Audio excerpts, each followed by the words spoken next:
Aí é bom assim, você marca o quê? 19, a pessoa diz 18h58, já tá te aguardando. Você vê com a pessoa séria, Ah, é verdade. Temos que ser, né? não Afinal de é? contas, o tempo é o recurso que todos temos, mas que não pode ser recuperado jamais, né? Porque o tempo que a Jamais. gente perde, ele vai embora para sempre. Verdade. E aí, como é que você tá?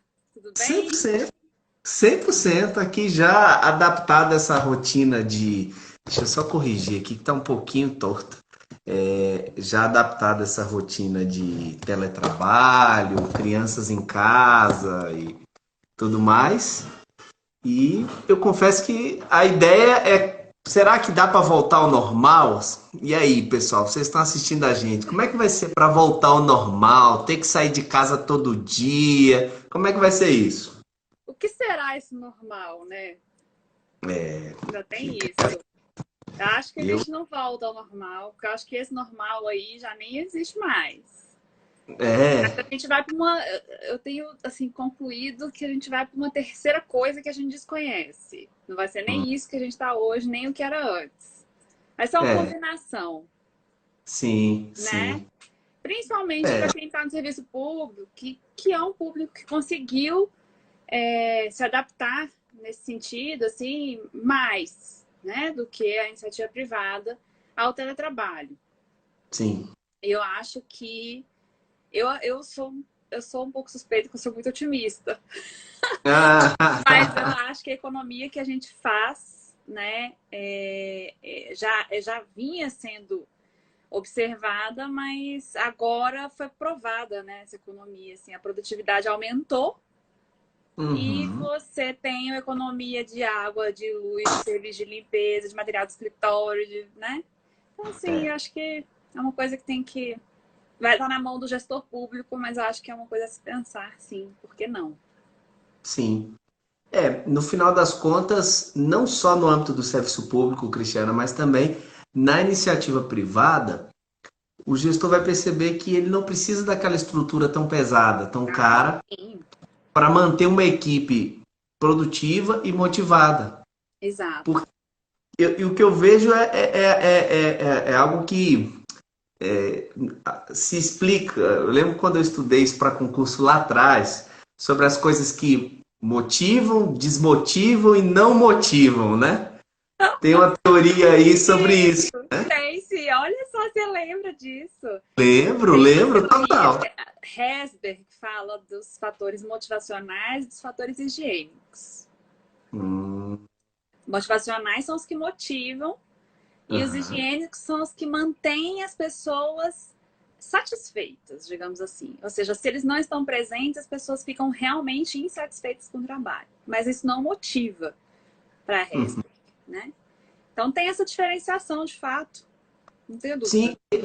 e aí exatamente, o pessoal volta a trabalhar e imagina a insatisfação de ter que passar 10, 12 horas num ambiente que não é o seu para fazer a mesma coisa que você faria num ambiente muito mais acolhedor. E para perceber, e assim, e é uma coisa que não é uma coisa imaginária, do tipo, ai, como será se. Não. Como será se eu trabalhar em casa, né? Como será ficar em casa? Tal? Não, as pessoas já experimentaram, elas já têm essa experiência. Então, realmente pode gerar uma. Fora o adoecimento mental, né? Porque vai gerar uma ansiedade muito maior, enfim, tem um monte de desdobramentos aí. Esse retorno não é tão fácil. Assim como não foi a adaptação para vir, né? Que foi uma coisa abrupta, o Aham, retorno vai ser outra pancada. Eu acredito nisso. Infelizmente, essa parte não tem como ser muito otimista, não. Porque a gente não sim. está acostumado com mudança desse tipo né, e a gente vai para um ambiente que a gente não desconhece. Porque, assim, a gente nem entrou no assunto da live, mas só para fechar o assunto, é, é um ambiente que a gente desconhece porque a gente não sabe em que contexto faremos isso. A gente vai fazer isso no contexto de uma rotina pesada de limpeza, de cuidados e tal. A gente vai fazer isso num contexto em que já vai haver vacina? Não. A gente vai fazer isso num contexto... Hoje, no dia de hoje, foi declarado calamidade pública no DF, né? Os leitos nos hospitais particulares passaram de 90% de ocupação. A gente não sabe. A gente não tem ideia do que pode acontecer. Então, realmente, assim, isso gera uma ansiedade enorme, né? Porque as pessoas que vivem com a cabeça no futuro, elas vivem na cabeça... Normalmente são pessoas que vivem com a cabeça num futuro ruim, né? Então, a gente vai ter um adoecimento mental grande nesse sentido. Mas a gente faz live para poder criar uma esperança positiva. Claro. E aí, falando desse futuro, que eu sempre tenho... Hoje eu falei essa frase no grupo do trabalho. Eu falei, gente, é o seguinte, eu prefiro pensar que se for para fazer uma visão de futuro, que seja uma visão de futuro boa. Porque se não for, para ficar pensando em desgraça, eu prefiro não pensar no futuro. Eu vivo hoje. Ponto. Eu vivo hoje, ponto. Porque senão a gente enlouquece, né? E aí, pensando nisso, eu penso que muito na questão do concurso público. Né? A gente vê aí toda essa mudança e tudo mais, mas o país não tem como parar. Claro. O serviço público, apesar de todas as críticas, né, é a forma que tem o Estado de atuar. Então, vai ter tudo mais. E isso tem tudo a ver com a sua carreira, né, com a sua trajetória profissional e tal. Então, antes da gente entrar no assunto, e aí o assunto da live, que eu coloquei um título para instigar mesmo, né, sorte ou determinação. A gente sabe que é determinação, mas a gente vai falar um pouco sobre esse exercício da determinação, que eu acho que você é uma pessoa que expressa isso muito na sua trajetória e tudo mais. Então, se apresenta para o povo aí, fala quem é você, o que você faz, tudo mais, e aí você conta um pouquinho dessa história, que eu já fiquei encantada lá. Nem sei quando. Quando é que foi que a gente se conheceu? 2007? 8? Acho que é por aí. Por aí, 7, 8. Eu já estava no TSE na época? Tava. Eu acho que... Eu não sei. Eu acho que tava. Tava no TSE. Então é 2007 para 2008 que quando eu entrei no tribunal. Eu vou dizer então, agora eu já sei. 2008 com certeza, porque eu não dava aula em 2007. Eu passei da aula em 2008. 21 de janeiro de 2008, a minha primeira aula. Então foi. Bem, para quem não me conhece, esse nome difícil se pronuncia Eliesley.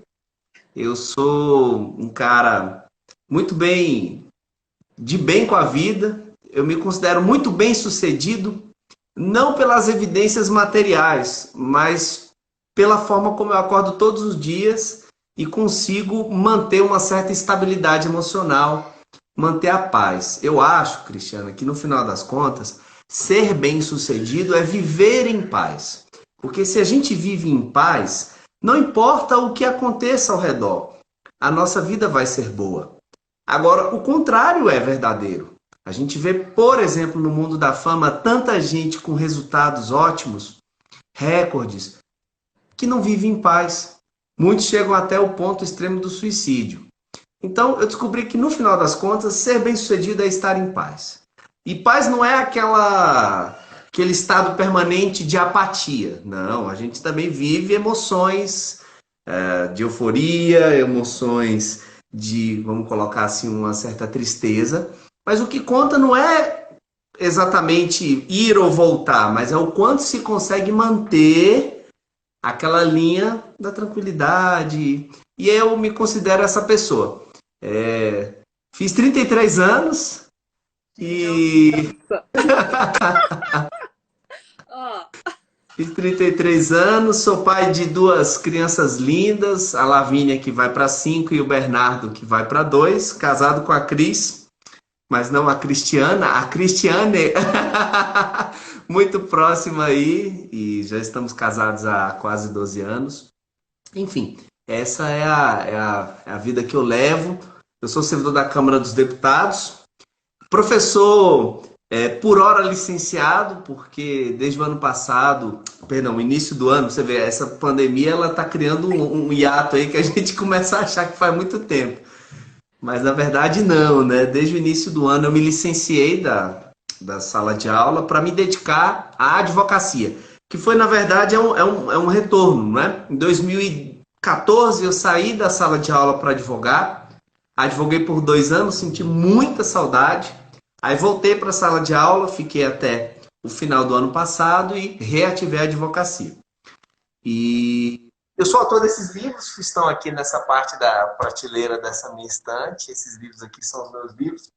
São livros de direito administrativo. E o primeiro, que é o meu xodozinho, ele começou assim, Cris, você lembra? Lembro? Exatamente, gente. Esse menino era um menino, literalmente. E ele foi parar aqui no DF, no DFTV e tudo mais. Vocês já vão saber. Vai Uhum. contando. Eu tenho vários aqui, viu, gente, do Eliezer. Tem livros dele. Fui no lançamento.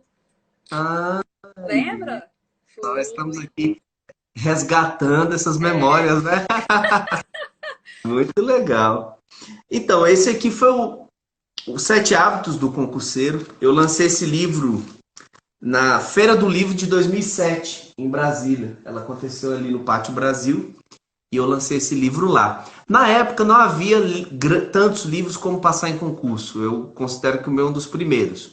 Houve o do William Douglas, que é meu grande mestre, meu precursor. E na época que eu escrevi, pelo que eu me lembro, que eu tenha tido acesso dele, não havia outros. Isso foi uma ciência que foi se desenvolvendo, né? Imagina, Cristiano, naquela época não havia livros que dirá falar em coach, mentoria ou coisas parecidas, né? Então, esse mercado se desenvolveu muito e, enfim, a gente vai batendo papo, Cristiano, vai perguntando, eu não quero fazer palestra. não, deixa eu falar pra vocês. Acho que é interessante a gente falar como é que a gente se conheceu. Tanto o Eliezer quanto eu estávamos começando a nos aventurar em dar aula para concurso, né? Não, assim, a gente é isso, não tinha nada. Eu tenho a sensação que a gente, já quando você chega assim, naquele mato, você vê mato, aí você fala assim, aqui haverá uma cidade. A gente fez isso, porque não tinha nada e a gente topou dar aula num site local, né? Uma coisa assim que tinha muita pouca videoaula, muita pouca aula online e tudo mais. E a gente topou e aí a gente se conheceu, porque o Eliezer era o professor, eu era professora de gestão de pessoas, o Eliezer já era professor de direito administrativo e tal. E a gente acabou que a gente marcou, a gente foi jantar junto e tal. Você não estava casado ainda, estava Ah, é namorando. verdade. É Não, noivo, verdade. acabaste de casar. No 2008, por aí mesmo. Exato. Sim, o Rodrigo tá aqui do meu lado, falando, eu fui. Ah, é Foi. verdade, eu Eu já estava lembro. casada. Eu já estava casada. E aí, assim, a gente se conheceu e a gente se acompanhou aí um pouco nesse percurso. Mas o Eliezer, ele é um cara, assim, ó, você vê. Nessa época, você tinha quantos anos, Eliezer? Quando você lançou esse primeiro livro aí, 2007? 20. 3. Assim, Cris, eu tava com. Vamos lá, 2007 eu tava com 20 anos, exatamente. era uma criança. Aí, eu olhei e falei, gente, esse cara, é isso. É uma mentalidade de olhar e falar assim, o que tem de oportunidade? O que eu preciso fazer? E você já falava muito disso, assim, de tipo, eu não posso desistir, né? Quando você falou até do livro dos 7 hábitos do concurseiro e tudo mais, tem muito a ver com isso, do tipo, você lutou muito por essas coisas. Sim, Por tudo, né? Para ir para o TSE, depois para a Câmara, que é um concurso super difícil e tal. Então, assim, a gente acaba se inspirando um pouco nessa história. Na época que a gente, porque 2007, 2008 foi a época que eu fiz o concurso do TJ, onde eu estou, aham, né? aham. E era isso, era um mundo que as pessoas não faziam concurso, não tinha muito isso assim. Depois a coisa bombou, estourou mesmo. 2009, 2010 a coisa tava começou a fervilhar mais. Mas até Sim. lá, por exemplo, eu falo que quando eu estudei para concurso, eu não tinha ninguém que eu conhecia que estudava para concurso. Tipo assim, um amigo, alguém. Não Hum, tinha. uhum. Depois começaram a surgir alguns pingados, e aí eu já entrei no serviço público, né? Sim, Então eu tive que muita coisa galgar do zero, né? Não tive dica, não tive uma ajuda, assim, falar assim, não faz isso. Porque a gente comete um monte de coisa assim que atrapalha a gente, na verdade. São claro. mitos, assim, nesses Sim. estudos aí. Mas o que eu quero falar mais é até dessa característica, assim. Eu acho que já tem um pouco a ver com a descrição que você fez de você ser uma pessoa mais tranquila. Acho que isso ajuda a ser determinado.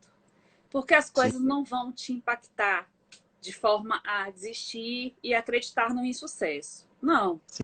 Eu acho que as coisas chegam e você lida com aquilo ali do tamanho que tem, né? Do tamanho que o problema tem. Eu acho que é Sim. uma forma de resiliência, assim, que ajuda muito a ser determinado. Mas além disso, o que mais que você acha que fez diferença para persistir, para, sabe, não desistir? Porque, assim, essa luta não é só de estudo, não, é na vida mesmo, Sim. no âmbito profissional, né? Claro. Para não desistir, o que você acha que faz a diferença? Assim? Que você poderia deixar de uma mensagem assim, tipo, gente, isso aqui fez uma Uhum. diferença enorme na minha vida. O que você acha? Perfeito. Antes de tratar sobre isso, eu peguei um gancho no que você tinha falado antes, que Ah, é essa coisa de tentar me manter mais flat, sabe? E eu aprendi isso com 17 anos, numa aula de física. Eu estava no ensino médio e o professor contou uma história da vida dele. E eu ouvi aquilo e falei, cara, é isso que eu vou fazer pra mim, que eu curti a ideia. Ele falou assim: o sofrimento, óbvio, eu não estou falando do sofrimento profundo, aquele sofrimento causado pela morte de um ente querido, causado por uma forte decepção. Eu não estou falando de nada que seja realmente muito grande, mas eu falo é o sofrimento do dia a dia. Fiz a prova de concurso, não passei. Eu tentei aprender uma matéria e aquela matéria nunca entrou na minha cabeça e eu fiquei triste. Fiquei triste porque, enfim, aquelas coisas mais cotidianas. Então, ele disse que sofreu lá um revés na vida dele e ele disse assim: toda vez que você passa por uma situação ruim, não tente reprimir os seus sentimentos, porque eles precisam gritar. Mas você não precisa também dar a eles toda a semana. Estabeleça um prazo e sofra. Sofra com louvor. Sofra exemplarmente. Ele falou assim: aconteceu aquele problema. Ele chegou em casa, contou a história para a mulher dele, falou: eu vou entrar no quarto, eu vou gritar, eu vou chorar, eu vou deixar a tristeza me espancar. Às 18 horas você bata na porta, porque eu vou tomar um banho e meu sofrimento vai ter acabado. E assim ele foi. Foi pro quarto e se deixou levar por aquele sofrimento. Chorou, gritou, bateu nas paredes, mordeu o travesseiro, fez tudo. Às 18 ele disse: ok, agora acabou.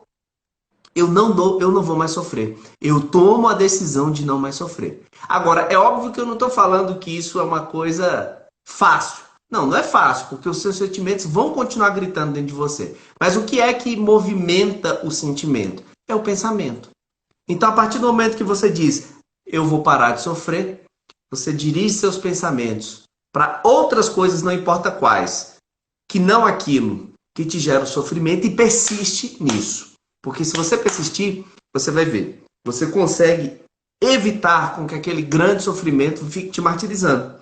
E isso foi fundamental para mim não desistir, Cris. Por quê? Todas as vezes que eu me desanimava, que eu não tinha os resultados que eu esperava, que eu reprovava num concurso que eu tinha estudado pra caramba e até achava que tinha grande chance, eu sempre pensava o seguinte: eu vou desistir.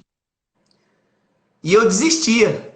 Mas no dia seguinte eu voltava a estudar. cara, eu me Entendeu? vejo muito nisso, né? Me identifico É, muito.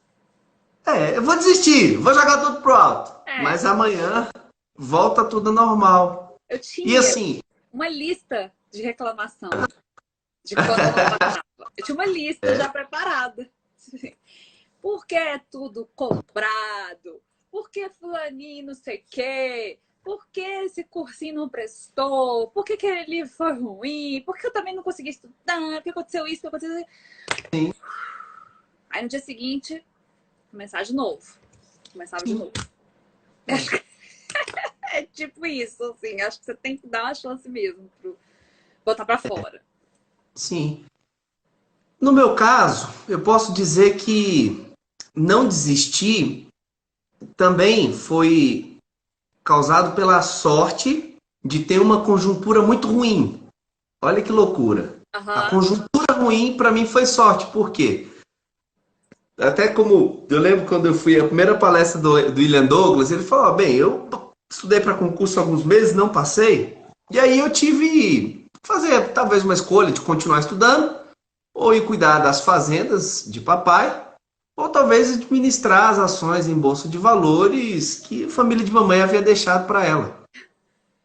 Mas o grande problema é que papai não tinha fazenda e nem mamãe tinha ações na bolsa. Resultado, eu só tinha uma coisa: voltar a estudar. E era muito o meu caso, porque naquela época eu enxerguei uma oportunidade no serviço público. Era a oportunidade de um cara como eu, com 17 para 18 anos, ingressar no mercado profissional, ter uma boa remuneração, sem a experiência profissional. Porque a gente sabe como funciona a escalada na iniciativa privada. A iniciativa privada tende a ser muito mais, digamos, ela geralmente dá uma jornada mais longa. É. A vantagem é que é uma jornada sem teto. Eu poderia, na iniciativa privada, me tornar executivo de uma grande multinacional e ganhar 30 milhões por ano. Mas, em compensação, a jornada normal é um pouco mais lenta. E eu enxerguei no serviço público, assim, vivendo em Brasília, respirando essa cultura de muita gente ser do serviço público, opa, eu vou ser servidor. E na época eu tinha a opção. Meus pais disseram: olha, você pode fazer faculdade, a gente vai meio com algum sacrifício tentar te ajudar, mas assim, além da faculdade, não espere muita coisa. Aí eu pensei: bem, então eu quero fazer direito, são 5 anos para eu começar a ganhar dinheiro, para eu começar a pensar em independência. Não, eu vou para o serviço público. E aí, respondendo a sua pergunta, e para te passar a palavra logo em seguida, quando eu pensava em desistir, eu sempre me perguntava: ok, qual é a outra opção? É ir para a iniciativa privada e muitas vezes passar por coisas que eu não queria passar. Então, me restava apenas a trilha do serviço público. Então, eu acho que para fechar o raciocínio é isso, assim, quando você está pensando em desistir, para e pensa. Realmente você tem opções melhores? Porque se você tiver, talvez seja o caso até de pensar. É, Exatamente. O que eu estou exato. fazendo aqui? E eu Né? acho que tem uma questão também, tem também essa questão de identificar com o trabalho, que é uma outra questão que eu bato muito com cursinho, eu já tive problemas com cursinhos onde eu dei aula, que é eu não compartilho do mesmo pensamento de vender o serviço público pelo contra-cheque, né? Ah, como eu vejo, continua acontecendo, que olha só, tá desanimado? Olha o contra-cheque aqui, ó, que vai te animar. Não, olha só, saiu um concurso, você já viu o salário? E aí fica muito focado nisso e pouco focado nas atribuições do que a pessoa vai Hum, fazer. Isso sim. sempre me incomodou Uhum. e o momento em que eu estive na área de recursos humanos, mas isso me incomodava mais ainda, porque eu via o quanto muitas pessoas iam para lá por conta de salário, mas perdidas, né? Sim. Em fazer minimamente algo que lhes pudesse trazer alguma satisfação, é, alguma alegria, né? A pessoa estava totalmente assim desconectada ali do espírito do serviço público, de trabalhar para a população, né? De fazer o trabalho sendo a mão do Estado e a pessoa pensamento completamente divergente, achando que tinha entrada e agora o Estado tem que pagar e ela tem que descansar, né? Sim. Vende-se muito essa ideia. Era uma coisa que me incomodava. Então, eu acho que sim, a pessoa tem que pensar muito nisso quando vai escolher. Mas eu também me coloquei muito nessa, me identifiquei muito com a história, porque me coloquei muito nessa situação. Antes de entrar no serviço público, diferentemente, eu entrei com 29 para 30, né? Com 29, com 29. E eu já tinha trabalhado em 16 empresas, né? Teve época que eu trabalhei em duas ao mesmo tempo, né? Fazia estágio, por exemplo, de manhã, fazia estágio à tarde e fazia faculdade à noite. Então, né? Então, eu já tinha trabalhado em empresas de ramos completamente diferentes, mas sempre nessa questão de RH, né? Na área de gestão de pessoas, mas em ramos muito diferentes. Então, eu já tinha uma outra experiência. Inclusive, eu ganhava muito melhor do que no serviço público. Mas eu fiz a opção de largar tudo e falar, vou estudar para concurso. Sim. Vou estudar para concurso. Por quê? Porque é exatamente isso. Porque eu não quero passar mais o que eu passava, que era uma desvalorização enorme do profissional de RH da iniciativa privada. Né? Sim. Nem é segredo isso aqui, não. É fato. Né? Primeira coisa que a empresa corta negócio de fazer seleção, fazer treinamento. Não, corta, diminui, tira. Quer dizer, seu trabalho ia por água abaixo, assim. E era muito ruim passar por isso. E aí, o meu estalo foi um dia que minha mãe foi me visitar no trabalho e eu falei com ela assim, não sobe, não entra. Me encontra aí, eu vou ir no carro encontrar com você. Eu entrei num carro e eu chorava. O que foi que aconteceu? Eu falei, não aguento mais isso. Não aguento mais. Assim, tô sendo humilhada, tô sendo assediada, né? Relatei para ela o que estava acontecendo. Ela falou assim, faz concurso. E ela sempre falou, né? Assim, a gente tem essa coisa aqui em Brasília, quem não é de Brasília não sabe, mas aqui tem muito órgão público, né? Então é uma cidade muito. Assim, tem muito servidor público e tem muito essa cultura de fazer concurso. Sempre teve, muito mais. Como tem a administração federal toda, né? Mais a parte do GDF, então a gente tem realmente muita coisa, muito órgão e tal. E aí eu falei, cara, quer saber? Eu acho que eu vou. Mas eu não me via. Não me via.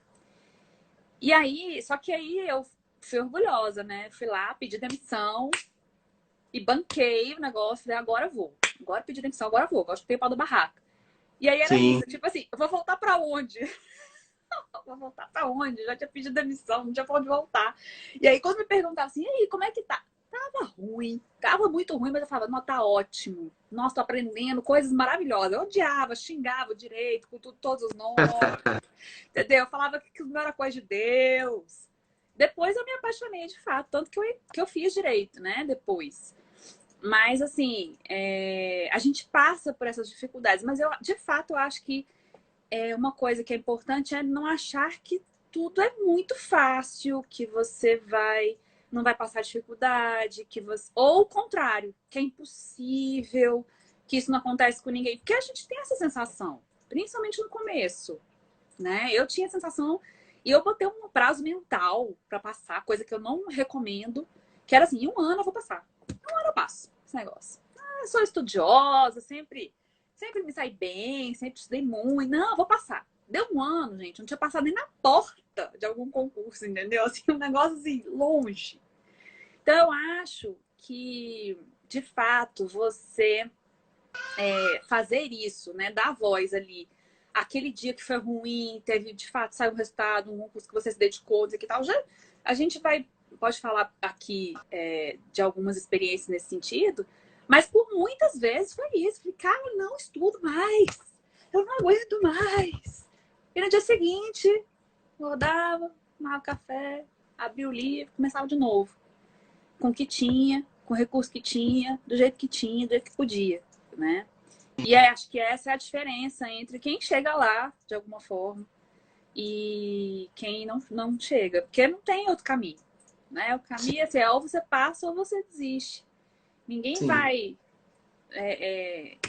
Felizmente, a gente ainda tem um processo de concurso que é estudo, né? E, assim, é uma diferença enorme da iniciativa privada, igual você falou, que a iniciativa privada é muito mais experiência, né? De trabalho, tempo, que você já faz aquilo e tudo mais.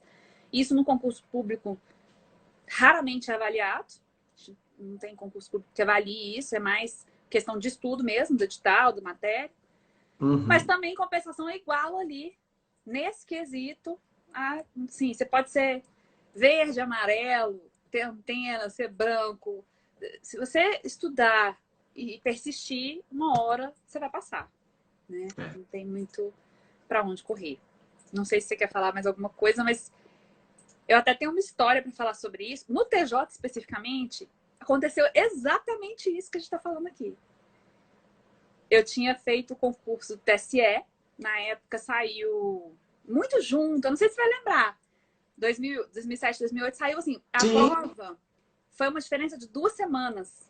Teve a prova do TSE em janeiro e a prova do TJ em fevereiro. E eu tava muito focada na prova do TSE. Tipo, muito. Gente, eu virei a festa de Réveillon lendo. Na festa. O pessoal comemorando, eu na luz, tentando ler. O pessoal já tava me chamando de doida, mas eu falei, não, gente, eu preciso estudar. E aí, só que eu me inscrevi no TJ também. Foi o primeiro concurso que eu me inscrevi para técnico e analista, que eu só fazia analista. Só fazia Ah, psicólogo, analista, psicólogo, analista. E aí eu tinha uma conhecida que estava fazendo concurso, ela falou, concurso e saiu, quando saiu do TJ, tá fazendo cursinho, aliás, comigo. Ela falou, eu vou me inscrever nos dois, porque, né, pô, sem trabalhar e tal. Eu pensei, cara, tá pesando, meu dinheiro tá acabando. Eu tinha vendido meu carro, né? Eu pedi demissão e vendi o carro e fiquei usando o dinheiro do carro. E, aham. cara, eu preciso começar a trabalhar, eu preciso voltar. E aí eu falei, vou me inscrever e tal. E foi exatamente isso. Saiu o resultado do TSE, eu tinha ido muito mal. E os editais eram muito parecidos. Muito. Só mudava o regimento inteiro. E aí eu falei por demissão, nem vou. Nem vou fazer TJ. Pra quê? Eu não sei, tá vendo? Eu não entendi nada da matéria, não aprendi nada disso aqui e tal. Aí você vai, porque eu já paguei a inscrição. Você vai, nem que seja pra ir lá, assinar e sair. Mas você vai. E aí eu fui. E aí, o que aconteceu?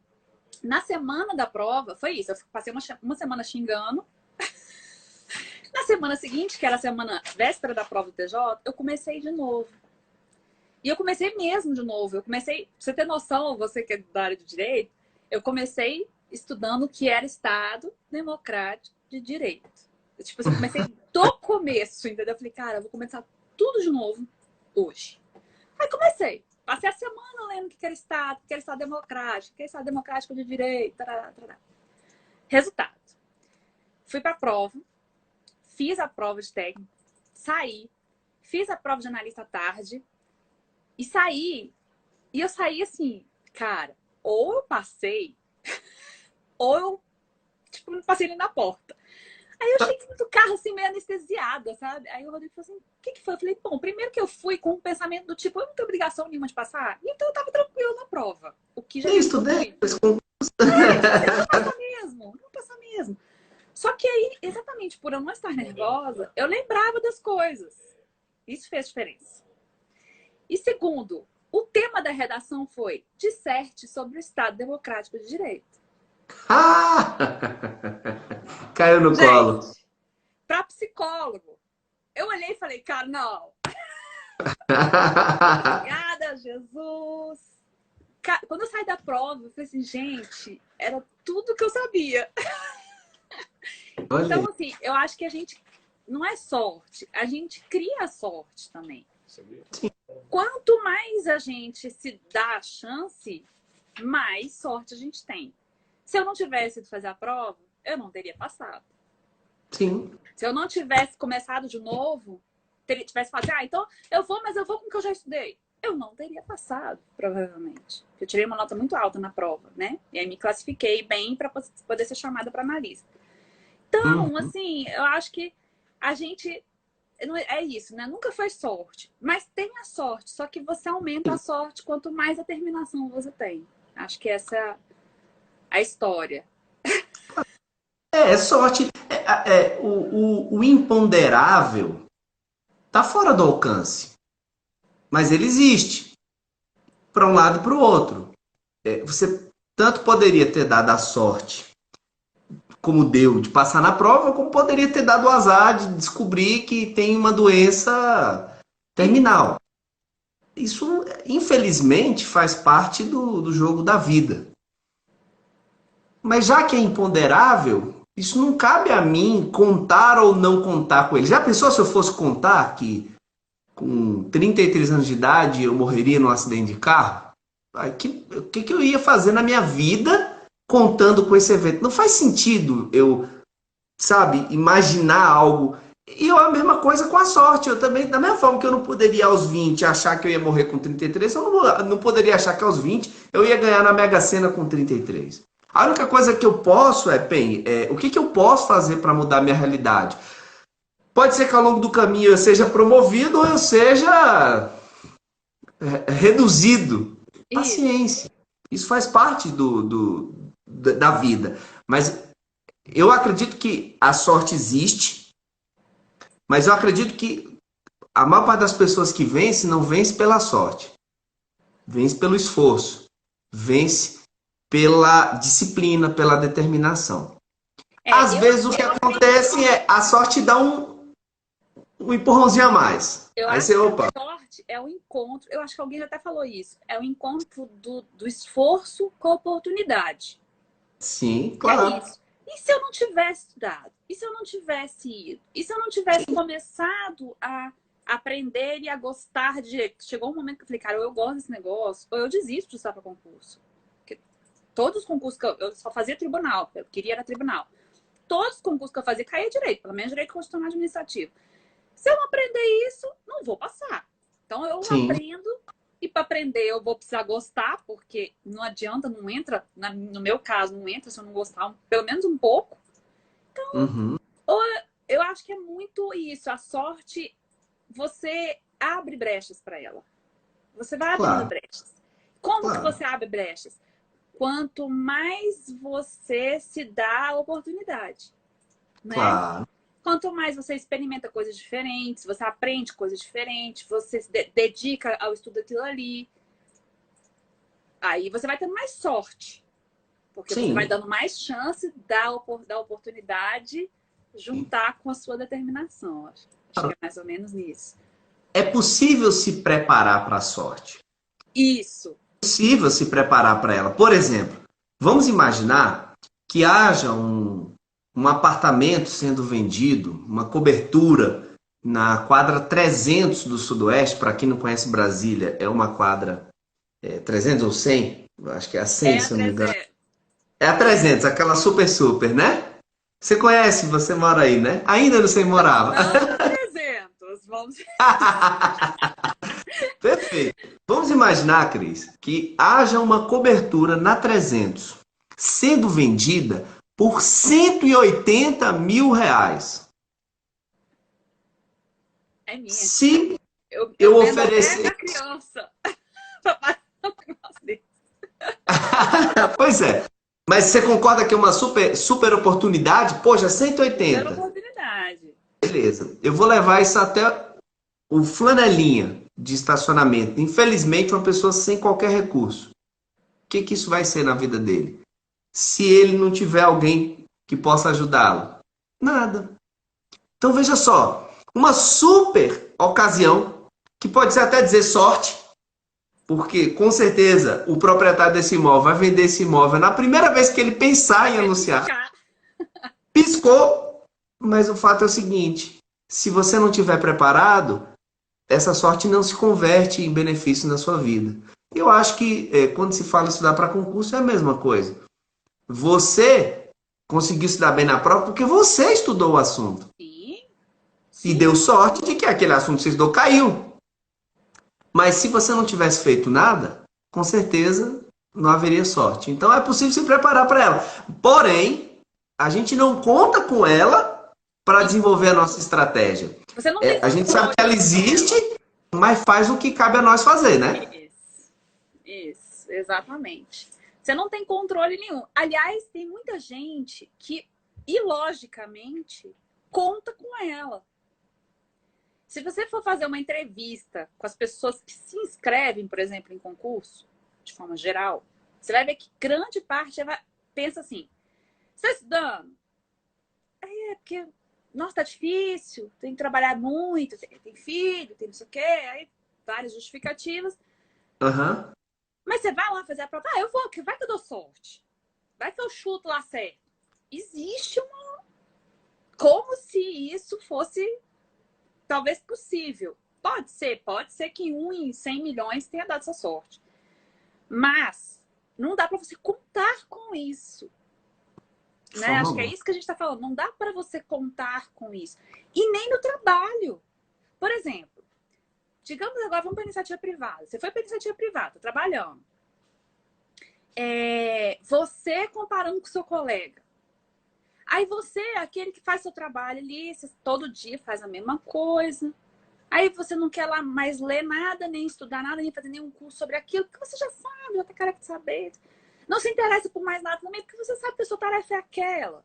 Então, pra que você vai fazer outra coisa? Não aprender outra coisa, não sei o que. O outro colega, não. O outro faz curso de coisa que às vezes não tem nada a ver, mas que ajuda, que desenvolve ele mentalmente, que aí, assim, ele tem uma dificuldade informática, ele vai lá e quer aprender como é que mexe. Aí tem uma dificuldade de processo, de gerenciar o processo, não sei o que e tal. Eles oferecem vaga no curso de mapeamento de processo. Ele vai lá e faz o curso, entende como é que funciona. Quem vai ter mais sorte?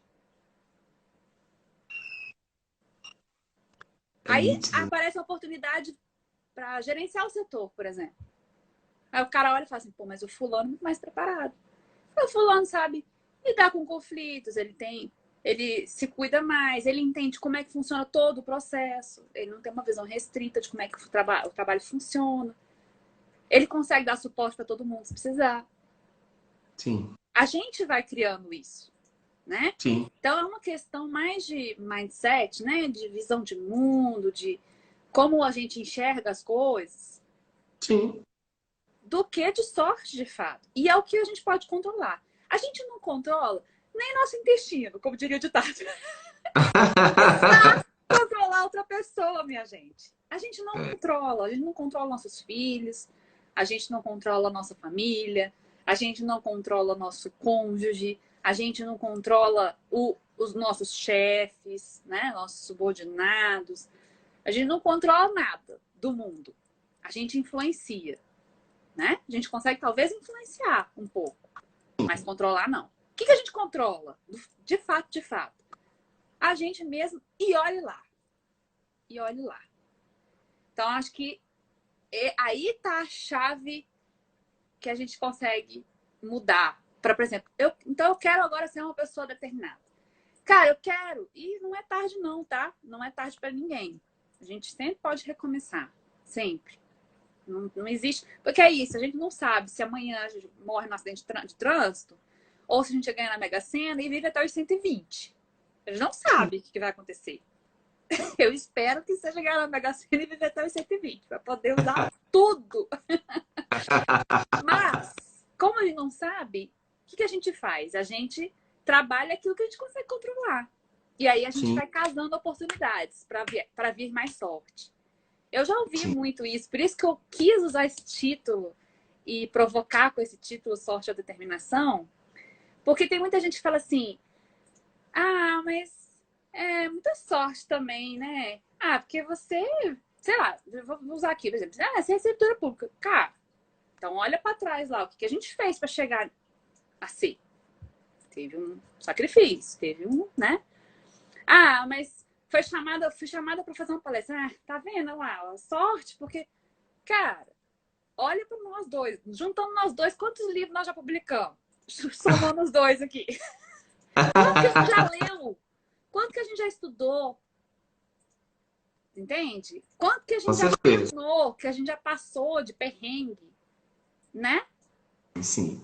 Então, assim, existe um trabalho, um hard work por trás Sim. que não é visto quando você mostra o resultado. Você vê o resultado de alguém, você vê só o resultado. Você não sabe se a pessoa trabalhou pouco ou trabalhou muito para chegar naquilo ali. Você não sabe medir isso, Sim. né?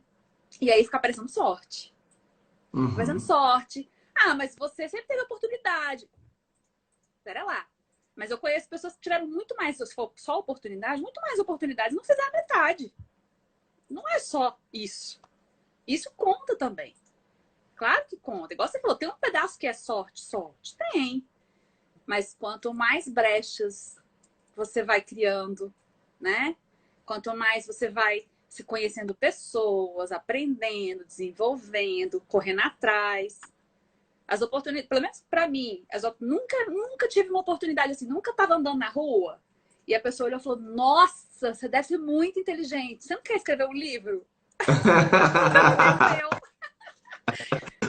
Por quê, né? Que incrível, Eu né? acho que igual assim, igual esses modelos que é descoberta na rua. Nossa, Ah. né? Aparece lá na agência. Ninguém nunca falou assim: aparece lá na editora.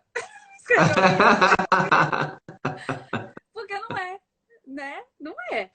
Na verdade, todos nós aqui temos um correr atrás e, tipo, né? Eu fiz, escrevi projeto, vendi projeto para editora. Falei, cara, olha só, esse livro vai ser massa, não sei o quê. Aí consegui. Mas teve um correr atrás, teve né, de ir atrás de um sonho, assim. Eu acho que talvez se as pessoas entendessem que a chave é a gente mesmo, essa chavezinha a gente muda na gente, igual seu professor de física fez com você, querendo ou não, ele mudou uma chave. Sim, sim, Por com exemplo, nessa certeza. pandemia, o tanto de oportunidade que surgiu, teve um monte de coisa ruim, teve. Mas é Sim, o que a gente estava falando. E nesse novo mundo, o que a gente tem de oportunidade? O que eu posso transformar? O que eu posso fazer? O que eu posso implementar? Tentar? Se você não tentar, você não vai saber, sim. né? A Talvez uma gente... reflexão que resuma isso aí que você está dizendo é: trabalhe duro como se a sorte não existisse, mas saiba que ela existe. Isso, isso, exatamente. Exatamente. É tão fácil fazer esse julgamento. É muito fácil, é muito bom. Se você não fez nada, tá de boa aqui, eu olho pro lado e falo, ah, fez nada lá. Ó, cara é virado pra lua. E agora vamos. Você falou disso aí, olha só como é interessante. Em 2014, eu cheguei a esboçar um livro que eu nunca publiquei, porque era uma coautoria e o meu coautor se perdeu no meio do caminho, nunca consegui entregar a parte dele e eu também nunca me propus a ir adiante com esse livro. Mas olha só que interessante, Cris. É um livro que trata sobre inveja. Coisa que difícil você conseguir encontrar. Eu lembro que eu não sei hoje, mas na época eu procurei. Eu falei, não, eu preciso, se eu vou escrever sobre inveja, o que estão escrevendo sobre inveja? Eu preciso entender. Eu encontrei um único livro, que não era nenhum livro de desenvolvimento pessoal, era um livro literário do Zuenir Ventura, mas que foi muito legal. E assim, a raiz desse comportamento que olha o sucesso do outro e menospreza é a inveja. Uhum, A inveja é um mal oculto. E é um mal muito comum. Mas talvez de todos os pecados é o mais difícil a admissão. assim. Muita gente tem facilidade de dizer, olha, eu sou um pouco preguiçoso, eu sou desorganizado, eu com muita frequência minto, eu sou, enfim. Mas dificilmente você ouve alguém dizer, eu sou invejoso. Eu, pelo menos, eu nunca ouvi.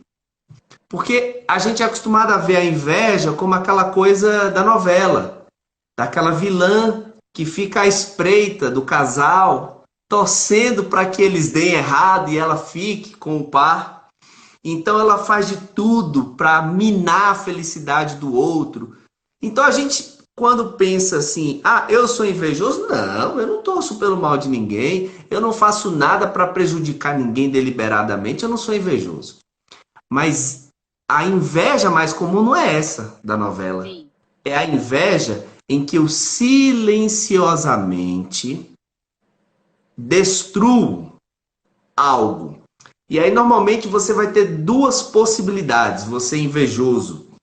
Você vai ou destruir o ser invejado moralmente, ou você vai destruir a si mesmo. O destruir moralmente é isso, é relativizar o talento, a competência, a realização do outro. Ah, também, né? Estudou nos melhores colégios, tinha que passar em concurso. Ah, mas também, né? Quero ver se tivesse que trabalhar o dia todo como eu, chegar em casa, cuidar de menino, cuidar da casa, cuidar do marido, se tinha passado em concurso. Veja, eu como eu estou invejando a outra pessoa, eu não fico querendo que ela não tenha. Eu não digo, eu não queria que a Cristiana passasse. A questão não é, eu não quero que ela não passe. A questão é, quando ela passa, ela evidencia dentro de mim alguma coisa que não está funcionando. E para eu poder me adequar a isso, o que eu faço? Eu a destruo. Para dizer, não, estamos iguais. É porque ela não tem a desvantagem que eu tenho. E essa é uma inveja. Existe uma outra que é mais comum ainda. E aí, se a gente talvez for fazer um exame de consciência, com certeza uma população numerosa de pessoas vai dizer, eu tenho inveja. Porque essa aqui é a comum. Mais comum ainda, é assim.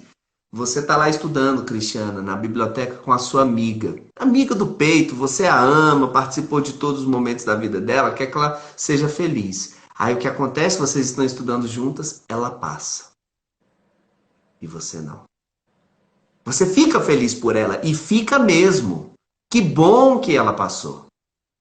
E você reconhece o mérito. Poxa, ela realmente mereceu. Mas inexplicavelmente alguma coisa dentro de você morre quando você ouve aquela notícia. Alguma coisa dentro de você murcha. E é quando você destrói o, o próprio ser. Quando você fala, poxa, tá vendo aí, ó? Até a fulana passou, eu não passo. A gente estudava juntos, eu não consigo.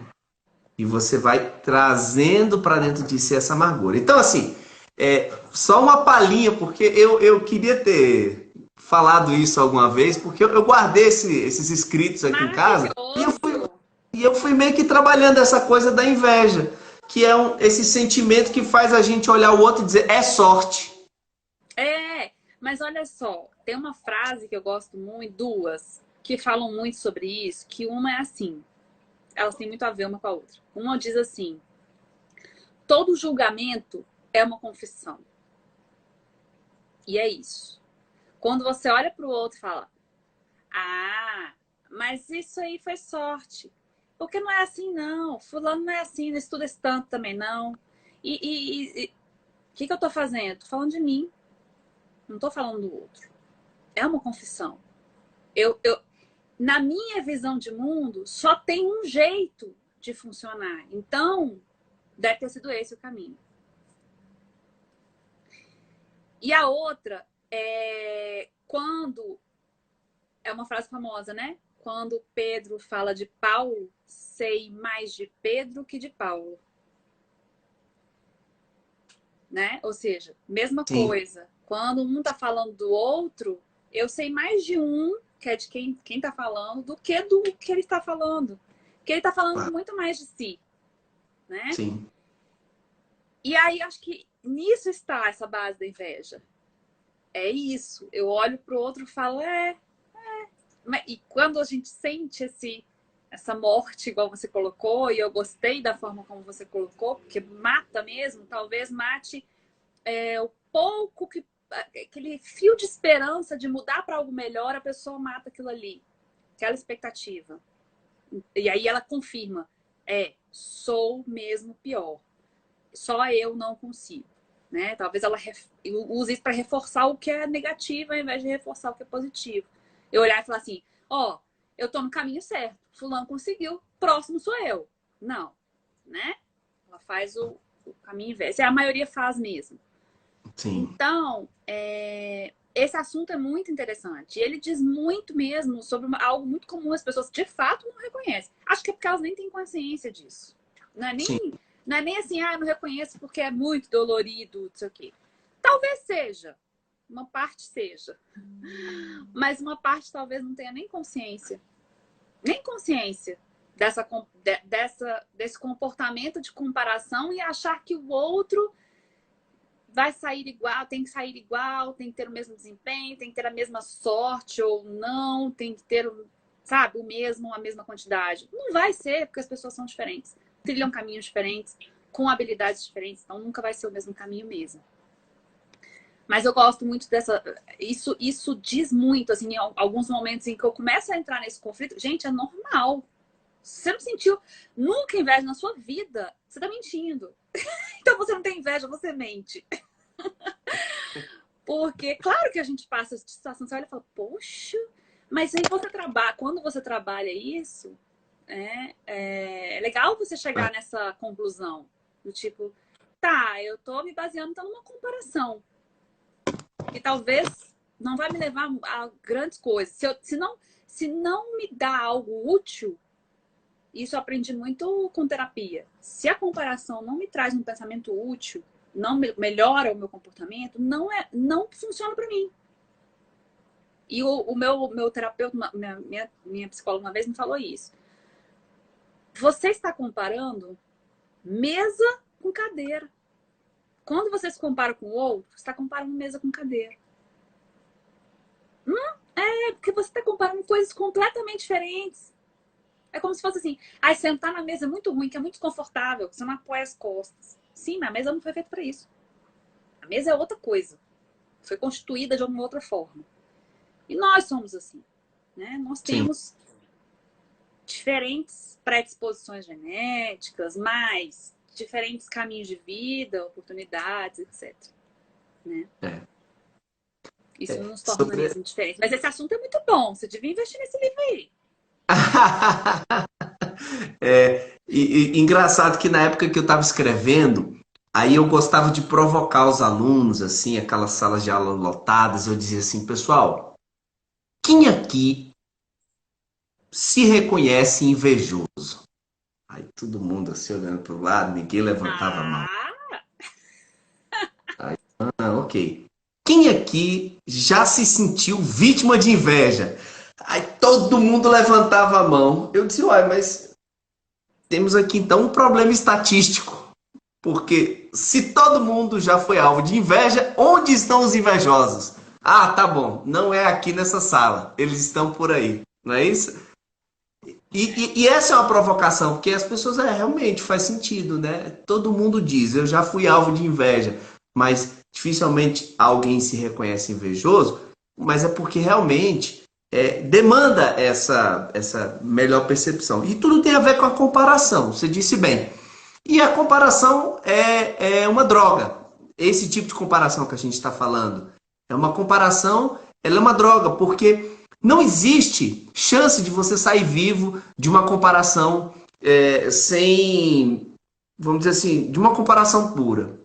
Porque assim, quando eu vejo uma outra pessoa... Vou avisar aqui, pessoal. A gente vai cair em 20 segundos, mas eu quero continuar, porque eu quero terminar. E ainda quero fazer algumas perguntas e ainda tem perguntas aqui. Voltamos. Bom, que deu tempo de dar um cheirinho no filhote.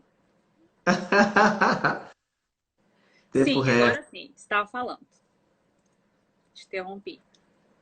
Então, a comparação é uma droga, porque não tem jeito de você sair bem dela. É óbvio que eu não estou falando do espelhamento. É óbvio que o espelhamento é útil, porque o espelhamento para tudo que eu quero fazer, provavelmente alguém já fez antes de mim. Então, eu vou buscar ver o comportamento que aquela pessoa adotou, usando a linguagem da neurolinguística, para eu modelar aquele comportamento, para eu poder entender a fórmula que foi usada.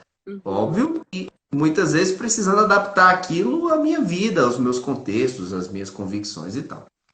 Eu não estou falando disso, eu estou falando da comparação, daquela que você fica olhando para o lado, a grama do vizinho e tal, e você não tem chance de sair vivo no bom sentido de emanar vida, por quê? De duas uma, ou ele vai te parecer melhor e você vai incorrer na inveja, destruindo-o moralmente, eu espero que não fisicamente, ou destruindo a si mesmo, sua autoestima, ou você vai parecer melhor e você corre risco de se tornar uma pessoa arrogante em relação àquele ser. Então, não há chance de você conseguir sair vivo de uma comparação. De um jeito ou de outro, você vai matar alguma coisa.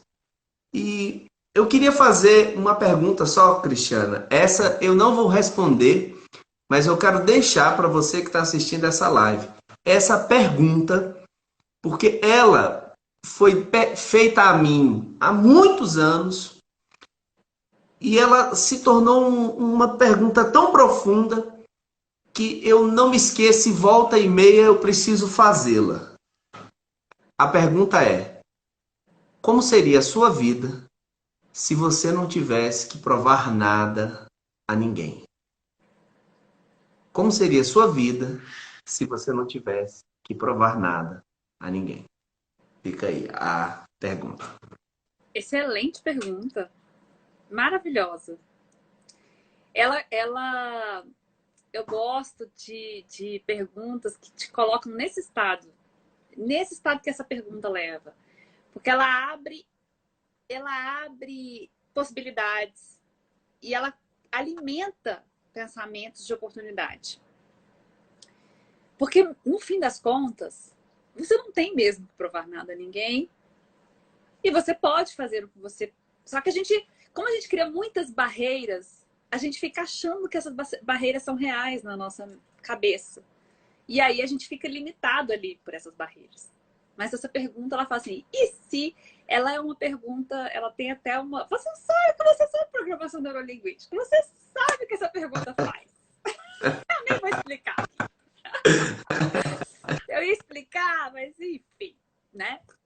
Ela é uma forma de você quebrar algumas eliminações aí do pensamento, que é Sim. criar possibilidades. Então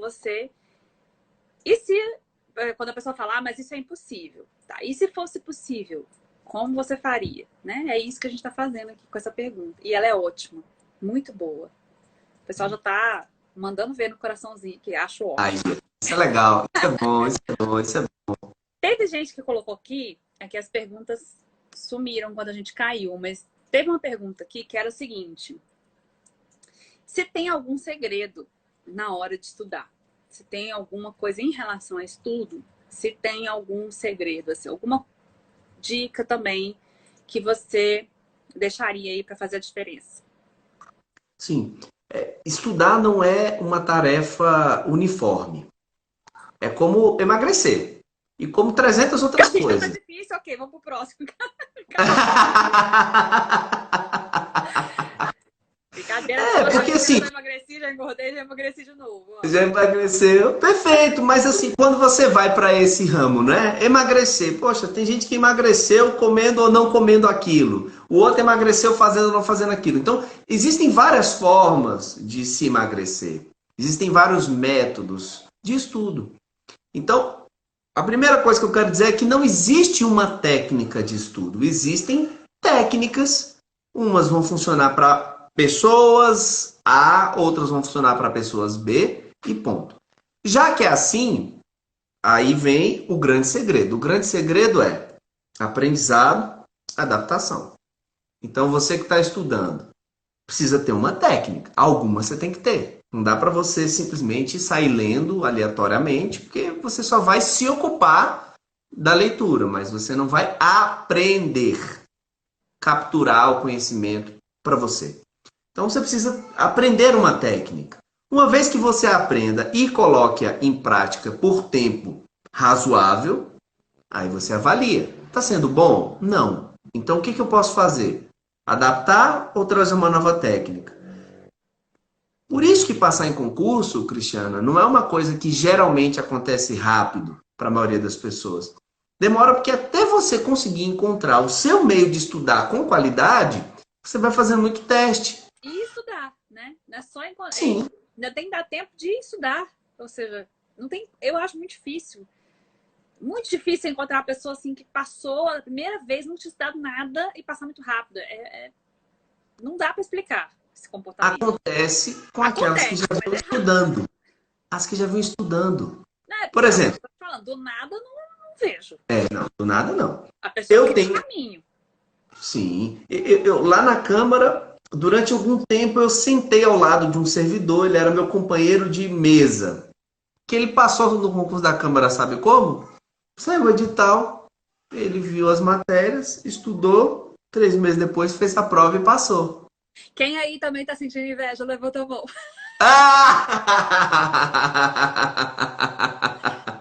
Um pouquinho de Olha raiva aí. do seu coleguinha. Não, pois bem, aí essa é a análise, né? Mas peraí, é o cara que ele fez direito na Federal de Minas, terminou a graduação, ele ingressou no mestrado, terminou o mestrado, ele ingressou no doutorado. Ou seja, Traduzindo, tinha uma esse mega carga de conhecimento ali já o cara incorporada. estava estudando há 10 anos. Ele É, estava estudando há 10 anos. Então, quando a gente ouve essa história, então, não, na verdade, ele não passou no concurso da Câmara estudando 3 meses. perdoei. Ele estava há 10 anos estudando. O que ele fez ele só trocou a área de conhecimento, mas o cérebro dele, aquela potência de memorização, de processamento, foi ele o responsável. Não. É o que eu te falei. Do nada, eu não acredito. Eu Não, não não tem. acredito. A pessoa tem um caminho. É isso. Ele não estava focado para concurso, mas ele estava estudando direito há muito tempo. Tinha uma base de conhecimento. Sim, sim. Tem da época que que eu dava aula de aprendizagem, é um tópico que cai em gestão de pessoas. Tem uma teoria que eu amo, eu me identifico, assim, eu acho que é uma teoria que explica muito bem a aprendizagem, que é a teoria de Alzhubel, que fala o seguinte: a gente cria o que ele chama de subsunsores. O que significa isso?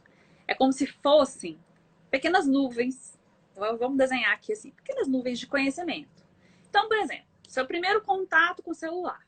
Aí você aprendeu que celular é um aparelho que tem que carregar, que descarrega, que faz ligação e tal. Aí você cria uma base ali, um Uhum. subsunsor. A partir daquilo ali, você acopla novos subsunsores mais complexos. Então, você, por exemplo, aprende a mandar mensagem, você aprende que tem smartphones, que são celulares mais espertos, que já fazem outras coisas, conecta a internet, acessa. Aí você vai. Então, ele fala que nossa aprendizagem acontece assim. Se você não tiver um subsunsor básico, tipo, conhecimento é zero, não adianta você ir atrás do conhecimento complexo, porque não tem onde acoplar. Entendeu? Não tem. Você tem que ter uma base. Agora, tendo a base, totalmente acoplável. Totalmente possível você aprender, né? Sim, sim. Ocorre que as pessoas, é isso. Quando as pessoas buscam o caminho do conhecimento, elas já querem saber tudo, ter todos os subsunsores, sendo que leva um tempo para você criar isso. É o que a gente está falando. Leva um tempo para você entender qual técnica que funciona melhor, se você ler e sublinhar funciona para você, não, ler, sublinhar e fazer um resumo. Talvez você saia melhor lendo o livro, o outro saia melhor assistindo uma videoaula, o outro saia melhor no cursinho presencial. Aí você vai adequando até você entender, opa, esse canal aqui funciona para mim. Cara, aprendi bastante, tá funcionando, beleza. E aí você vai criando esses subsunsores. A gente percebe muito isso quando a gente relê livros que a gente já leu, né? Primeira vez que por exemplo, primeira vez que eu fui ler livro de direito constitucional, eu li o que tinha na época, era Vicente Paulo e Marcelo Alexandrino, né? Direito constitucional esquematizado, né? Facilitado, sei lá como é que é. Não. Descomplicado. Descomplicado, isso, esse mesmo. Aí, o que eu fiz? Primeira vez que eu li, gente, eu me lembro de ligar pro Rodrigo no trabalho, chorando, porque eu estava o dia inteiro na mesma página. Eu não conseguia entender. Por quê? Eu era psicóloga. Nunca tinha visto direito na vida. Então eu li uma frase, a norma subsume, né, os fatos subsumem a norma. Aí eu lia, não fazia sentido na minha cabeça. Eu não tinha nenhum subsunsor anterior. Simples. Né? Sim. Aí eu fui, tá, li a primeira vez. Quando eu voltei para ler a segunda, opa, já entendi. Porque eu já tinha procurado saber o que, que era aquilo ali, né? A rolar testemunho. O que, que era rolar? Liguei pra minha irmã, que era advogada. O que é rolar? Oh, isso é português, não é direito, não. Entendendo? Até que comecei a entender. E aí, quando eu comecei a entender, aí rolou a paixão. Aí rolou a coisa assim, pô, agora, quando a gente começa a entender, a gente começa a gostar daquilo ali, né? Sim. A gente não gosta daquilo que a gente não entende. Fato. E aí, então, assim, eu gosto muito dessa teoria porque ela explica isso muito bem. Não adianta também ter esse afã de a gente não é o 0,1, a maioria não é mesmo. Aquele 1% lá que é gênio, que vai ler o negócio, vai gravar. Não tenho essa memória, não tenho essa facilidade de aprendizagem. Mas eu já descobri os meus caminhos de aprendizagem. Então, acho que o autoconhecimento é um passo extremamente importante quando a gente fala de estudo, de aprendizagem de forma geral. Sim. Além do uso, né? Quanto mais você usa, por isso a importância de fazer exercício, questão, etc. Porque você está usando o conhecimento, aplicando o conhecimento ali na questão. Mas, enfim, só para... A gente estava falando aqui de caminhos. Uhum. Essa teoria adoro. Se vocês não conhecem, dá uma olhada, porque vale a pena. Não adianta, não cria mágica. Se você não tiver subsunsor daquilo ali, você tem que criar o básico.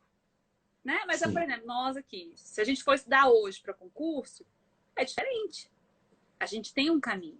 A gente fez direito na faculdade. A gente já estudou para concurso antes. Quer dizer, você tem uma outra experiência de estudo para concurso. E isso vai se acoplando. Então, para a gente, talvez seja mais fácil essa parte, né? Sim.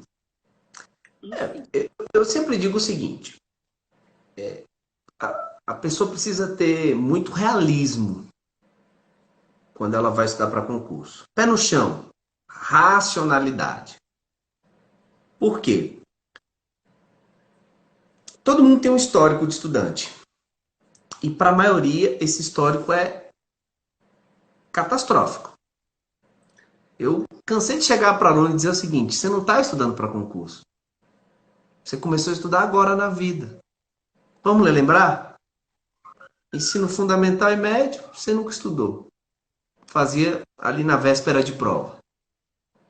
Quando chegou na faculdade, você também continuou não estudando. Lia, memória de curto prazo, prova, depois esquecimento. Isso que eu estou falando, Cristiano, é a realidade de... Eu vou falar uma estatística que, obviamente, não é real, é uma invenção.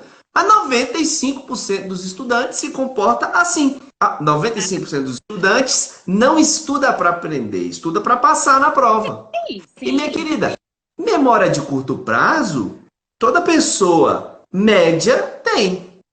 Toda pessoa média tem memória de curto prazo. Se você fosse estudar um conteúdo desse tamanho de uma ervilha, para fazer a prova de concurso no dia seguinte, e obviamente desconsiderando a concorrência, você poderia passar na prova.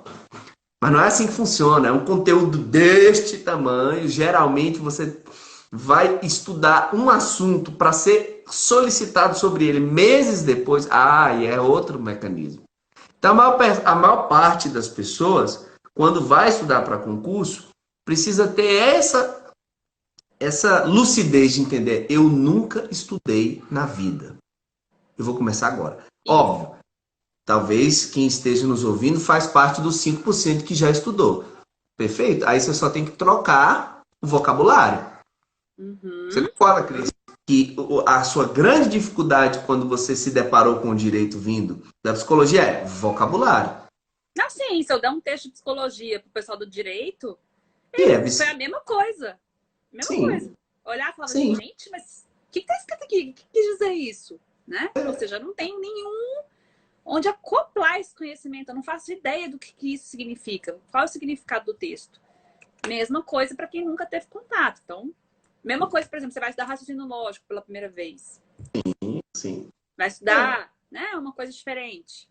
Vai ter dificuldade, claro. Troca o vocabulário.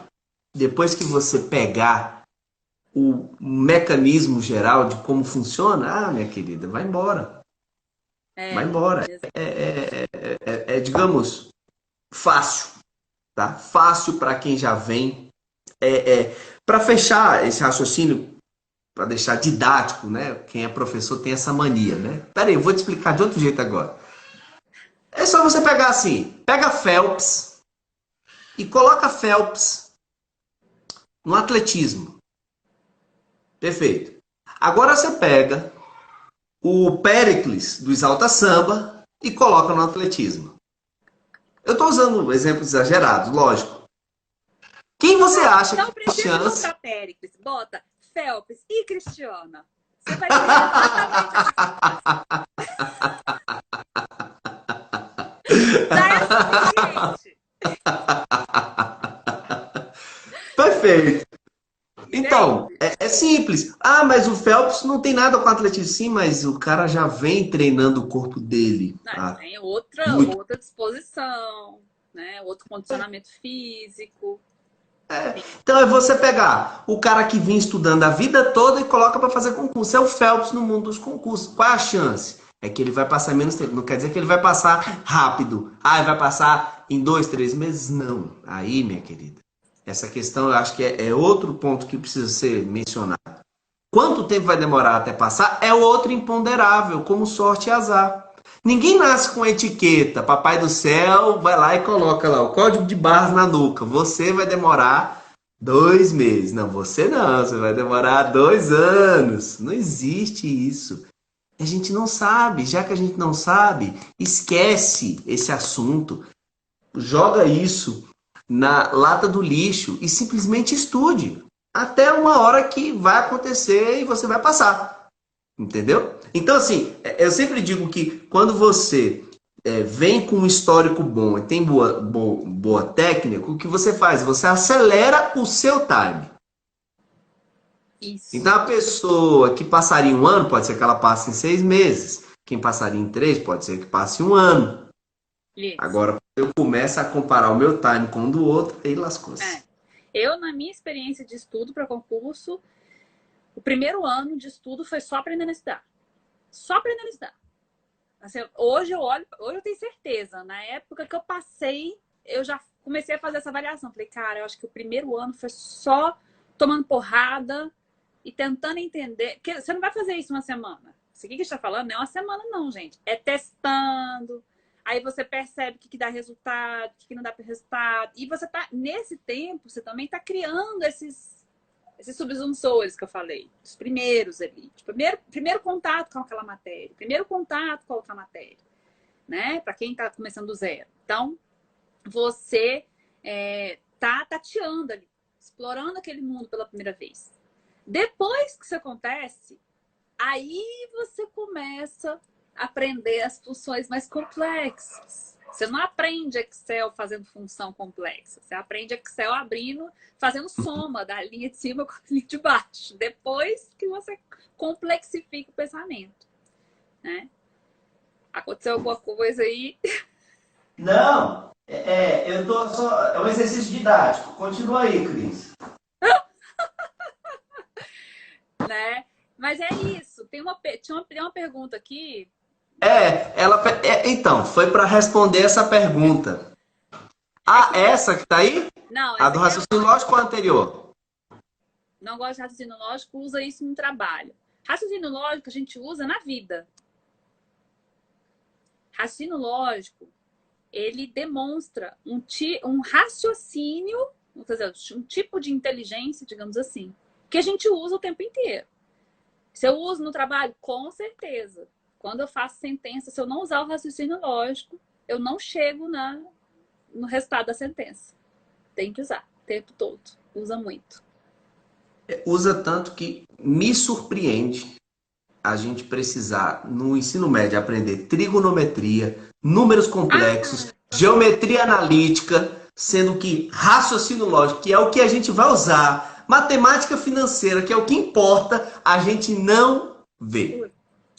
E direito constitucional? Tanto que eu, depois que aprendi, falei, gente, como é que não dão o básico, assim, Constituição do meu país? Como é que eu não aprendi isso no ensino médio? Tinha que ter uma aula básica. Tinha, claro. pra saber. Ô, Cris, enfim. A gente viu aí no chat uma pessoa perguntando como se aprende a estudar. Eu vou dizer como eu aprendi. Ah, foi isso! Foi. Eu em algum momento, A Bíblia do William Douglas. eu pensei, eu preciso aprender a estudar. Aí, na época, não havia Cristiana aqui, live no Instagram. Não havia Não live. não havia coaching, mentoria, não havia vídeo no YouTube. O que havia era o seguinte, algumas poucas pessoas que ensinavam. E olha só, com exceção esse aqui que é um clássico, uma boa parte dos livros que estão aqui não são livros de concurso. São livros que falam sobre aprendizagem, porque estudar, gente, é uma coisa só. Vai falando, vou fazer igual você. Aí, a Cris também. Estudar para concurso, para vestibular, para exame de ordem, para tirar uma certificação no mercado financeiro, gente, estudar é estudar, não tem diferença. Quem não tem a Bíblia, tá vendo? Aí, deixa eu ver aqui. Agora, olha aqui, Cris. Mas você é muito chique. Quem sentiu a segunda vez inveja agora? Mas pode, né? Você foi a pessoa que me deu a oportunidade de conversar com o William Douglas. Porque foi o lançamento do seu livro que eu sim. conversei com ele. Que legal! E eu até registrar aqui, foi muito legal. Eu já tava eu acho que eu já tava na Juspódio. Não sei se eu ainda tava na Campus ou se eu já tava na Juspódio. Acho que eu já tava na Juspódio. Quando é que foi o lançamento daquele livro? 2013. Não, eu tava na Campus ainda. E aí, comecei a conversar com ele, falei que eu era professora de gestão de pessoas, né? Toda empolgada, né? Tipo assim, oi, eu sou sua fã. Quero ter um assunto com você. Cara, você acredita que ele foi super gente boa e ele mandou pra minha casa um livro de presente? Acredito. Foi muito legal. Ele é uma pessoa... Das passagens bíblicas, que ele comenta e tudo mais. Eu até li na época, agora acho que... Não sei se tá aqui ou se tá lá embaixo. Mas ele foi super atencioso e ele falou na época. Se eu tivesse ficar sem editora, que era pra procurar. Então eu já fiquei... Mas, das oportunidades. Eu poderia ter ficado quieta. Eu falei, cara, eu vou lá. Quando é que eu vou ter a chance de novo de ver esse cara? Se ele não gostar de mim, paciência. Eu tentei. Eu fui lá, dei as caras e fui lá falar com ele. Sou super fã. Ele tem uma história muito legal. Pra quem não é da área de concurso aqui, ele é chamado de guru dos concurseiros, né? Porque ele foi o primeiro cara que escreveu sobre isso, né? Como passar no concurso público, sobre... Isso aqui que a gente tá conversando... Ele falava disso lá em 2004, sei lá, 2005, ele já tinha escrito livros sobre isso e tudo mais. E ele é um cara fenomenal, né? Já passou em 357.437 concursos. E ele é juiz federal, se não me engano, lá no Rio de Janeiro.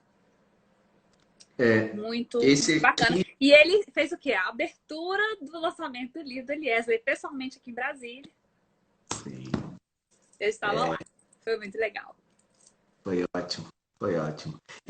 O Rê, você encontra na Amazon ou na Saraiva, se você quiser prestigiar o mercado nacional. Isso mesmo. Gente, não sei se vocês têm mais perguntas. A gente tem, claro que a gente tem, sempre a gente tem. Mas eu já não posso ficar segurando o Eliezer aqui a noite inteira, porque, tem 2 crianças, né? E eu tenho uma que estão amarradas no quarto ao lado. Brincadeira. Ai, ai. Da teoria que as meninas pediram, já vou desfixar. Bom, antes da gente terminar, duas coisas. Uma, muito obrigada, porque você aceitou meu convite de cara, sim, e foi um fofo. E eu admiro muito seu trabalho, agora sem inveja mesmo, só na coisa boa. Admiro. Rola inveja de vez em quando, como você está falando, mas a gente supera. A gente é nada aqui. Fantástica a conversa, sempre muito bom trocar ideia. Mas é de verdade, você sabe. Eu fui, 2013, foi isso mesmo, eu fui de carrinho, levei a Gabi, pequitinha, lembrei agora. Levei tralha, criança, né? Eu sou dessas, eu já chego fazendo bagunça. Fui lá no lançamento do livro e porque eu faço muita questão mesmo. Acho que Deus, quando cruza os caminhos assim, a gente tem mais a que agradecer. E eu sou muito grata por ter cruzado o caminho com você. Saiba disso. E segundo, eu quero que você fale dos seus projetos que você tiver aí para oferecer. Eu não sei como é que você está com o negócio de aula, como é que você está com o negócio de atuação no mercado. Você falou que não estava dando mais aula, mas tinha curso. Fala aí um pouquinho, faz sua propaganda, mexendo. Ah, sim, claro. Se você puder aí, se você tiver para oferecer, oferece. Livro. Sim, sim. Eu acho que a vida da gente é sempre, são ciclos, né? Então, eu me envolvi com concurso público durante muito tempo. E esse ciclo, ele se encerrou. Se encerrou em que sentido? Eu vim aqui hoje falar sobre sorte e persistência, e eu sabia que seria no contexto de concurso. Então, quando eu digo que eu fechei o ciclo, eu não fechei a porta para isso. Eu só fechei aquele ciclo de muito empenho. Foi um período legal, Cristiana. Eu, em 2015, iniciei minha escola de cursos online. Tivemos quase 7.000 alunos. Foi, assim, para mim uma bênção. Para registrar. Ah, é? Foi. Olha só. É quando você lançou seu curso, ele foi um dos primeiros inscritos, ganhou o livro. Rodrigo. Olha só, caramba! É verdade, agora eu lembrei. Ele me mandou um e-mail. Eu lembro, é mesmo. A gente Poxa, que legal. E foi um período legal, muito bom, porque foi o momento que nasceu a minha filha e eu fiquei trabalhando em casa, não tinha que sair para dar aula.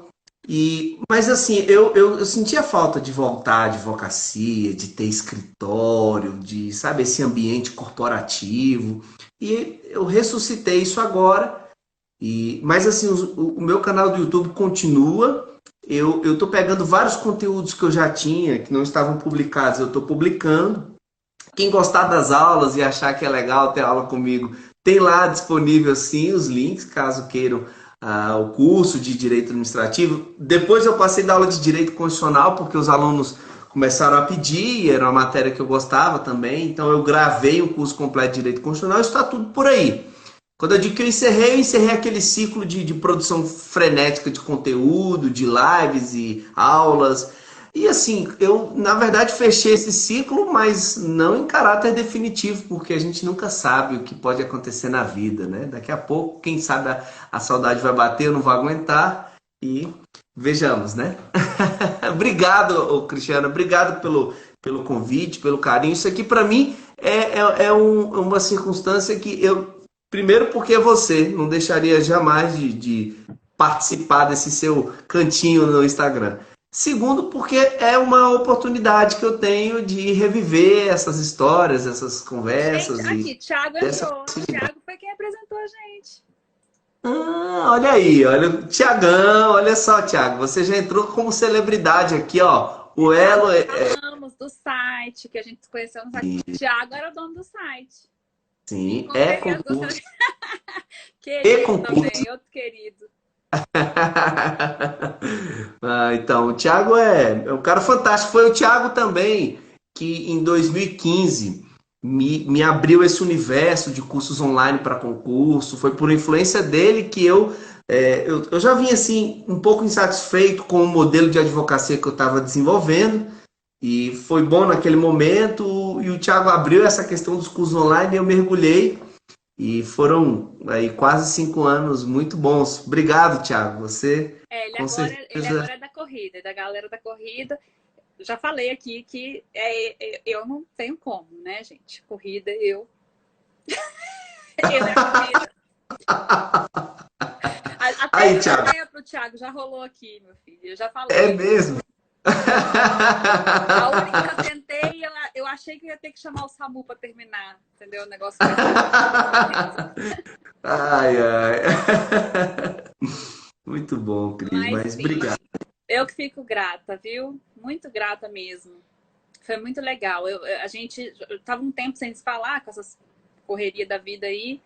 E aí eu falei, eu vou na cara de pau, vou chamar assim mesmo, entendeu? E aceitou rapidinho, foi muito bom. Eu fiquei muito feliz mesmo. É uma inspiração pra gente. Obrigado. Obrigado. Muito obrigado, querido. Manda Um um abraço. beijo pra sua Cris.